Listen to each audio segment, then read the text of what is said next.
2025-2026 ஆண்டுக்கான நிதிநிலை அறிக்கையை மாண்புமிகு தமிழ்நாடு முதலமைச்சர் அவர்களுடைய ஆலோசனையில் மாண்புமிகு நிதியமைச்சர் அவர்கள் இன்றைக்கு தமிழக மக்களுக்கு தமிழக சட்டப்பேரவையில் வாசித்தளித்த இந்த நிதிநிலை அறிக்கையை தமிழக வாழ்வுரிமை கட்சியின் சார்பாக மனதார வரவேற்கிறேன். குறிப்பாக தொடர்ந்து இந்த 4 ஆண்டு காலமாக நான் சட்டமன்றத்தில் முன்வைத்த பல்வேறு கோரிக்கைகளுக்கு பதிலளிக்கக்கூடிய ஒரு நிதிநிலை அறிக்கையாக இந்த அறிக்கை இடம்பெற்றிருக்கிறது. குறிப்பாக நம்முடைய தாய்மொழி தமிழ்நாடு, தமிழர் உரிமை சார்ந்த விடயங்களில் சுமார் 55க்கும் மேற்பட்ட பக்கங்களில் தொடர்ந்து மாண்புமிகு முதலமைச்சர் அவர்கள் வழிகாட்டுதலோடு இந்த நிதிநிலை அறிக்கையில் இடம்பெற்றிருப்பதை நான் வரவேற்கிறேன். எமது இலங்கை தீவிலிருந்து இங்கு வந்து வாழும் எமது ஈழ உறவுகளுக்கு சுமார் 3000 குடியிருப்புகள் கட்டித்தரப்படும் என்கிற அறிவிப்பு, அதுபோன்று பள்ளி கல்வித்துறைக்கு சுமார் 46,000 கோடி ரூபாய் நிதி ஒதுக்கி கல்வியை உயர்த்துவது, சுமார் 20 லட்சம் மாணவர்களுக்கு மடிக்கணினி அல்லது அவர்கள் விரும்புகின்ற கணினிகளை பெற்றுத் தருவதற்கான ஒரு வரலாற்று சிறப்புமிக்க அறிவிப்பினை மாண்புமிகு நிதியமைச்சர் இன்றைக்கு வெளியிட்டிருக்கிறார்கள். ஒரே ஒரு சிறு வருத்தம், சாதிவாரி கணக்கெடுப்பை மாண்புமிகு தமிழக முதலமைச்சர் தமிழ்நாடு அரசு நடத்தும் என்று இந்த நிதிநிலை அறிக்கையிலே அறிவிப்பார் என்று எதிர்பார்த்தேன். அது ஒன்றிய அரசிற்கு சாதிவாரி கணக்கெடுப்பு நடத்துவதற்கான அழுத்தம் தருவோம் என்று அறிவித்திருக்கிறார்கள். நான் திரும்ப மாண்புமிகு தமிழக முதலமைச்சருக்கு அழுத்தம் தருவது போல் வேண்டுகோள் வைக்கிறேன். நீங்களே சாதிவாரி கணக்கெடுப்பை நடத்த வேண்டும் என்ற வேண்டுகோளை இந்த நேரத்திலே முன்வைக்கிறேன். அதுபோன்று எமது ஈழத்தமிழ் மக்களுக்கான இரட்டை குடியுரிமையை வலியுறுத்தி பெற்றுத்தர வேண்டும் என்கிற கோரிக்கையும் இந்த நேரத்திலே நான் முன்வைக்க கடமைப்பட்டிருக்கிறேன்.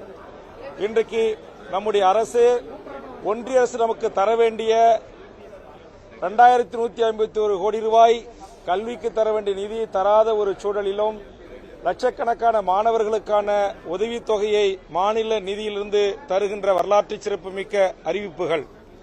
ஒரு அரசு சுமார் இன்றைக்கு பல்லாயிரக்கணக்கான கோடியை கடனில் இருந்தாலும் கூட தன்னுடைய மக்களுக்கான திட்டங்களை தொடர்ச்சியாக இன்றைக்கு பள்ளிக்கல்வி, மருத்துவம், சாலை மேம்பாடு, பொதுப்பணித்துறை, நகராட்சி நிர்வாகம், அதுபோன்று ஊரக வளர்ச்சித்துறை, உள்ளாட்சித்துறை, நம்முடைய உள்துறை, இதுபோன்ற எல்லா துறைகளிலும் கிடைத்த வருவாய் நிதியை பகிர்ந்து அளித்து தமிழ்நாட்டு மக்களின் பல்வேறு கோரிக்கைகளும், அதுபோன்று 15 நாள் அவர்களுடைய லீவ் விடுப்புக்கான சம்பளத்தை 9 லட்சம் அரசு ஊழியர்கள் பயன்பெறுகின்ற தகவலில் அறிவித்திருக்கிற அறிவிப்போம், அதுபோன்று நம்முடைய ஒன்றிய அரசு தமிழ்நாட்டிற்கு தர வேண்டிய வருவாய் நிதி பற்றாக்குறை இருந்த போதிலும் சிறந்த ஒரு நிதி சீர்திருத்தின் அடிப்படையில் இன்றைக்கு 3.7% இருந்த அந்த பற்றாக்குறையை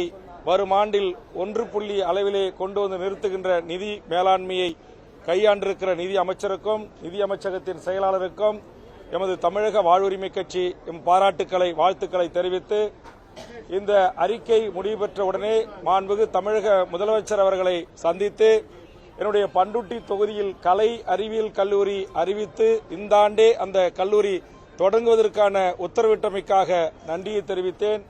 ஒன்றிய பாசிச பாரதிய ஜனதா அரசு தமிழர்களின் உயிரைவிட மேலான எமது மொழியை அழித்தொழித்து இந்தியை திணிக்கின்ற அந்த முயற்சிக்கு எதிராக தமிழக சட்டமன்ற வரலாற்றின் நிதிநிலை அறிக்கையில் தமிழ்மொழி வளர்ச்சி, தமிழ்நாட்டின் வளர்ச்சி என்கிற அடிப்படையிலே 55 பக்கங்கள் தொடர்ச்சியாக தாய்மொழி தமிழுக்கு முக்கியத்துவம் தந்து பல்வேறு வரலாற்று குறிப்புகளுடன் இந்த நிதிநிலையை வாசித்தளித்த மாண்புமிகு நிதியமைச்சருக்கும் தமிழ்நாடு அரசுக்கும் மாண்புமிகு முதலமைச்சருக்கும் தமிழர் வாழ்வுரிமை, தமிழ்மொழி வளம், தமிழ் மொழி என்கிற அடிப்படையிலே களம் காணுகிற தமிழக வாழ்வுரிமை கட்சி பாராட்டுக்களையும் வாழ்த்துக்களையும் நிறைவு செய்து இந்த நிதிநிலை அறிக்கையை தமிழக வாழ்வுரிமை கட்சியின் சார்பாக வரவேற்று விடைபெறுகிறேன். நன்றி, வணக்கம்.